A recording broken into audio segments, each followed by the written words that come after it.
Good morning friends, నేను మీ సాయి మల్లేష్ని మాట్లాడుతున్నాను. ముందుగా మా ఛానల్ సబ్స్క్రైబ్ చేసి లైక్ చేసి షేర్ చేయండి. అదేవిధంగా ఈరోజు వార్తల్లోని ముఖ్యాంశాలు తెలుసుకుందాం. ఈనాడు దినపత్రిక ఉదారంగా పరిహారం, భూములు కోల్పోయే రైతులకు వీలైనంత ఎక్కువ సొమ్ము అందేలా చూడాలి. త్రిబుల్ భూసేకరణను త్వరగా పూర్తి చేయండి. దక్షిణ భాగానికి హెచ్ఎండిఏతో అలైన్మెంట్, ఉన్నతాధికారులతో సీఎం రేవంత్. అటవీ అనుమతుల కోసం మంత్రులు ఢిల్లీకి వెళ్లాలని నిర్దేశం. రాష్ట్రంలో ప్రాంతీయ వలయ రహదారి త్రిబుల్ ఉత్తర భాగానికి భూసేకరణను వీలైనంత త్వరగా పూర్తి చేయాలని అధికారులను సీఎం రేవంత్ రెడ్డి ఆదేశించారు.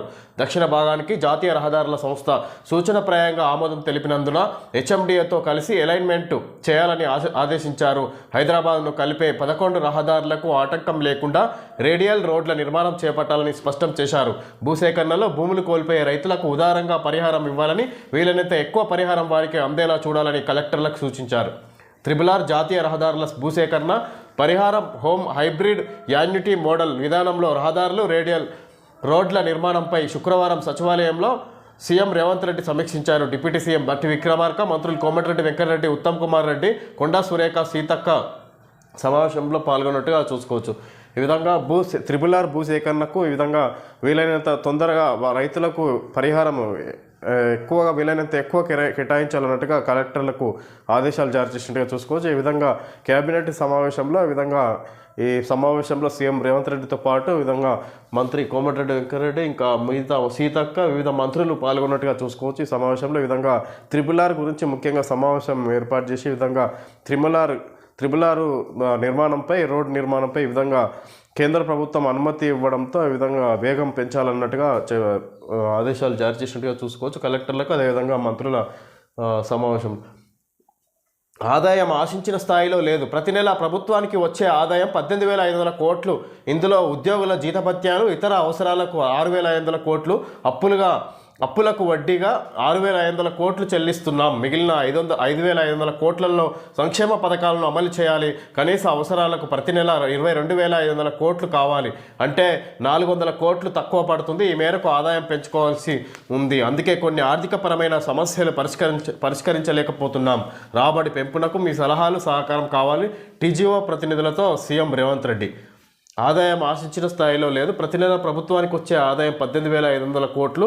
ఇందులో ఉద్యోగ జీతభత్యాలు, ఇతర అవసరాలకు 6,500 కోట్లు, అప్పులకు వడ్డీగా 6,500 కోట్లు చెల్లిస్తున్న మిగిలిన 5,500 కోట్లలో సంక్షేమ పథకాలను అమలు చేయాలి. కనీస అవసరాలకు ప్రతి నెల 22,500 కోట్లు కావాలి. అంటే 400 కోట్లు తక్కువ పడుతుంది. ఈ మేరకు ఆదాయం పెంచుకోవాల్సి ఉంది. అందుకే కొన్ని ఆర్థికపరమైన సమస్యలు పరిష్కరించలేకపోతున్నాం. రాబడి పెంపునకు మీ సలహాలు కావాలి, సహకారం కావాలని టీజీఓ ప్రతినిధులతోటి సీఎం రేవంత్ రెడ్డి సమావేశం ఏర్పాటు చేసి ఈ విధంగా రాష్ట్రానికి సరిపోయేంత ఆదాయం రావట్లేదు. వివిధ సదుపాయాల నుంచి ఈ విధంగా దానికి ఆదాయం పెంచుకునే మార్గాలను మీకు సలహాలు, సూచనలు ఇవ్వాలి ప్రభుత్వానికి అన్నట్టుగా టీజీఓ ప్రతినిధులతోటి సమావేశమై ఈ విధంగా మాట్లాడినట్టుగా చూసుకోవచ్చు. ఈ విధంగా వచ్చే ఆదాయం కంటే అప్పులు, ఈ విధంగా సంక్షేమ పథకాలు, ప్రభుత్వ ఉద్యోగుల జీతభత్యాలు చెల్లించడానికి ఇంకా సరిపోవడం లేదన్నట్టుగా ఈ సమావేశంలో ఈ విధంగా టీజీఓ ప్రతినిధులతోటి ఈ విధంగా మాట్లాడేట్టుగా చూసుకోవచ్చు. మల్లన్న సాగర్ నుంచే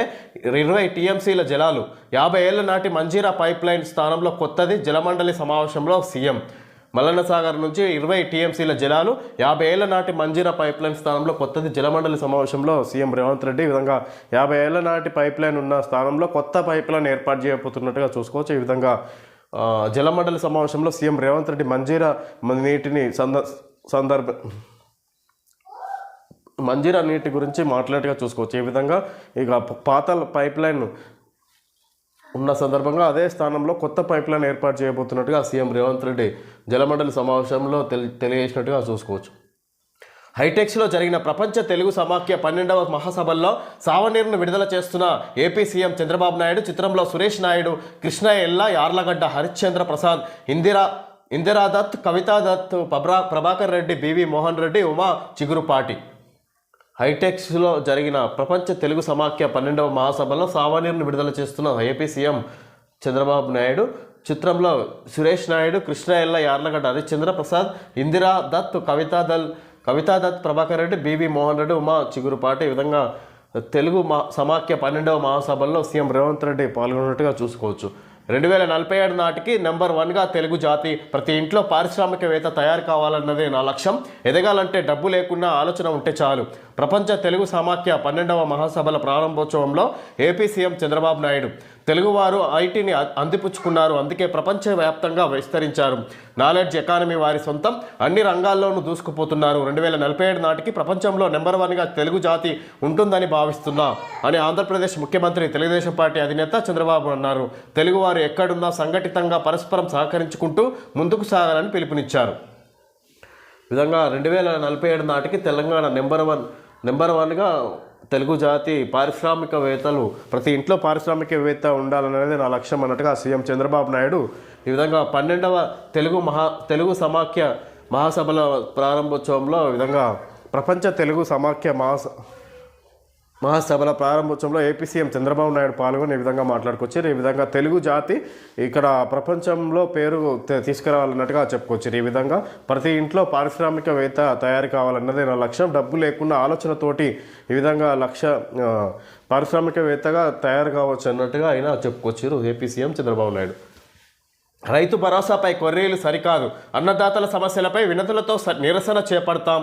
కేంద్ర మంత్రి భాజపా అధ్యక్షుడు కిషన్ రెడ్డి రైతు భరోసా అమలు విషయంలో దరఖాస్తుల పేరిట కాంగ్రెస్ ప్రభుత్వం కొర్రీలు పెడుతుందని, ఈ పథకాన్ని షరతులు లేకుండా అమలు చేయాలని కేంద్ర మంత్రి భాజపా రాష్ట్ర అధ్యక్షుడు జి కిషన్ రెడ్డి డిమాండ్ చేశారు. రైతుల సమస్యలపై ఈ నెల 2వ వారం నుంచి జిల్లాలు, మండలాల వారీగా భాజపా తరపున అధికారులకు వినతి పత్రాలు అందజేసి అన్నదాతల పక్షాన నిలుస్తామని ప్రకటించారు. శుక్రవారం భాజపా రాష్ట్ర కార్యాలయంలో మీడియాతో ఆయన మాట్లాడుతూ ఎన్నికల సమయంలో కాంగ్రెస్ అనేక రకాల హామీలు ఇచ్చింది. ఈ విధంగా రైతు భరోసాపై కొర్రీలు సరికాదు, అన్నదాతల సమస్యలపై వినతులతో నిరసన చేపడతాం. కేంద్ర మంత్రి భాజపా అధ్యక్షుడు ఈ విధంగా కొర్రీలు పెడుతుంది. ఈ పథకాన్ని షరతులు లేకుండా అమలు చేయాలని కేంద్ర మంత్రి కిషన్ రెడ్డి డిమాండ్ చేశారు. రైతుల సమస్యలపై ఈ నెల 2వ వారం విధంగా ఈ పథకాన్ని షరతులు లేకుండా అమలు చేయాలని కేంద్ర మంత్రి కిషన్ రెడ్డి మాట్లాడారు. ఈ విధంగా రైతు భరోసాపై అన్నదాతల సమస్యలపై వినతి పత్రాలతోటి ఆయన నిరసన చేపడతామన్నట్టుగా భాజపా అధ్యక్షుడు కేంద్ర మంత్రి కిషన్ రెడ్డి మాట్లాడుతున్నారు. ఈ విధంగా రైతు భరోసాపై ఈ విధంగా రాష్ట్ర ప్రభుత్వం కొర్రీలు పెడుతుంది. అందరికీ ఇవ్వకుండా తప్పుకునే ప్రయత్నం, కొంతమందికే ఇచ్చే ప్రయత్నం చేస్తుంది. దీనికి అన్నట్టుగా షరతులు లేకుండా అమలు చేయాలన్నట్టుగా రైతు భరోసా గురించి ముఖ్యంగా మాట్లాడేట్టుగా చూసుకోవచ్చు. బీజేపీ కార్యాలయంలో బీజేపీ నేత కిషన్ రెడ్డి తల్లిదండ్రులను నిర్లక్ష్యం చేస్తే ఆస్తి హక్కు రద్దు, సుప్రీంకోర్టు తీర్పు. వృద్ధుల సంరక్షణ బాధ్యత బిడ్డలదేనని స్పష్టీకరణ. జన్మనిచ్చిన తల్లిదండ్రుల సంరక్షణ, పోషణ బాధ్యత వారి కుమారులు, కుమార్తెలదేనని సుప్రీంకోర్టు స్పష్టం చేసింది. ఆ బాధ్యతను విస్మరించిన వారికి కన్నవారి ఆస్తిని పొందే హక్కు లేదని తేల్చి చెప్పింది. వృద్ధాప్యంలో అమ్మానాన్నల బాగోగుల్ని చూసుకుంటానని హామీనిచ్చి వారి నుంచి ఆస్తి పొందిన కుమారుడు మాట తప్పడంతో ఓ కన్నతల్లి న్యాయస్థానాన్ని ఆశ్రయించింది. ఈ కేసును విచారించిన justice CT Ravikumar, justice Sanjay Karol ధర్మాసనం ఈ విధంగా ఆస్తి హక్కు రద్దు చేసినట్టుగా చూసుకోవచ్చు. ఈ విధంగా ఆ తల్లిని వృద్ధాప్యంలో చూసుకుంటానని హామీ ఇచ్చి ఆ విధంగా ఆస్తిని తన పేరు రాయించుకున్న తర్వాత ఆమెని పట్టించుకోకపోవడంతో ఆమె సుప్రీంకోర్టు న్యాయస్థానాన్ని ఆదేశించింది. సుప్రీంకోర్టు ఈ విధంగా తీర్పునిచ్చింది. అతనికి బదిలీ అయిన ఆస్తిని విధంగా ఆస్తి హక్కును రద్దు చేసినట్టుగా చూసుకోవచ్చు, తిరిగి ఆమె పేరు మీదకి మళ్లించినట్టుగా చూసుకోవచ్చు సుప్రీంకోర్టు. ఈ విధంగా తల్లిదండ్రుల బాధ్యత వృద్ధాప్యంలో చూసుకోకపోతే ఆస్తిని పొందే హక్కు లేదు కుమారులకు అన్నట్టుగా సుప్రీంకోర్టు తీర్పునిచ్చినట్టుగా చూసుకోవచ్చు. తగిన పరిహారం ఇవ్వకుండా ఏ వ్యక్తి ఆస్తిని తీసుకోకూడదు, అది రాజ్యాంగ హక్కు. సుప్రీంకోర్టు తగిన పరిహారం ఇవ్వకుండా ఏ వ్యక్తి ఆస్తిని తీసుకోకూడదు అంటే తల్లిదండ్రులకు సంబంధించి ఏదైనా ఆస్తి ఉన్నా పరిహారం ఇవ్వకుండా తీసుకునే హక్కు లేదన్నట్టుగా చెప్పుకొస్తుంది సుప్రీంకోర్టు. కేటీఆర్కు అనిషా పిలుపు, 6న విచారణకు రావాలని నోటీసు. 8న అరవింద్ కుమార్, 10న బిఎల్ఎన్ రెడ్డిల విచారణ. ఫార్ములా ఈ రేస్ దర్యాప్తు ముమ్మరం. ఫార్ములా ఈ రేస్ కేసులో మాజీ మంత్రి కేటీఆర్ను విచారించడంపై అవినీతి నిరోధక శాఖ దృష్టి సారించింది. తమ కార్యాలయంలో విచారణకు హాజరు కావాలని శుక్రవారం నోటీసు జారీ చేసింది. ఈ నెల 6న ఉదయం 10 గంటలకు రావాలని అందులో పేర్కొంది. ఇదే కేసులో నిందితులుగా ఉన్న హెచ్ఎండిఏ పూర్వ కమిషనర్ అరవింద్ కుమార్ను 8న విశ్రాంత చీఫ్ ఇంజనీర్ బిఎల్ఎన్ రెడ్డిని 10న విచారించాలని నిర్ణయించింది. ముగ్గురి నుంచి వాంగ్మూలాలు సేకరించిన అనంతరమే తదుపరి కార్యాచరణపై దృష్టి సారించనుంది. ఫార్ములా ఈ రేస్ నిర్వహణ నిమిత్తం లండన్లోని ఫార్ములా ఈ ఆపరేషన్స్ ఎస్ఈఓకు 2 విడతలుగా సుమారు 46 కోట్ల చెల్లింపులో ఉల్లంఘనలు జరిగాయంటూ ఎంఏయుడి ముఖ్య కార్యదర్శి దానకిషోర్ ఇచ్చిన ఫిర్యాదుపై ఏసీబీ గత నెల 19న ఎఫ్ఐఆర్ నమోదు చేసి దర్యాప్తు ఆరంభించిన సంగతి తెలిసిందే.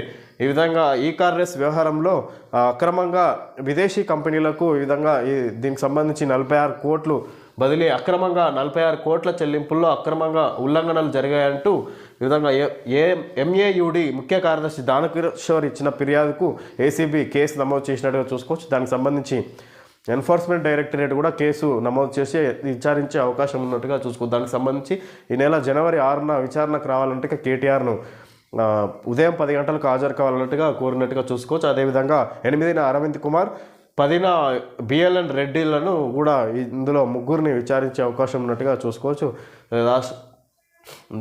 వ్యవహారంలో మకర సంక్రాంతి సంబరాలు అవంతరతో చేసుకోండి, అప్ టు 50% ఆఫ్.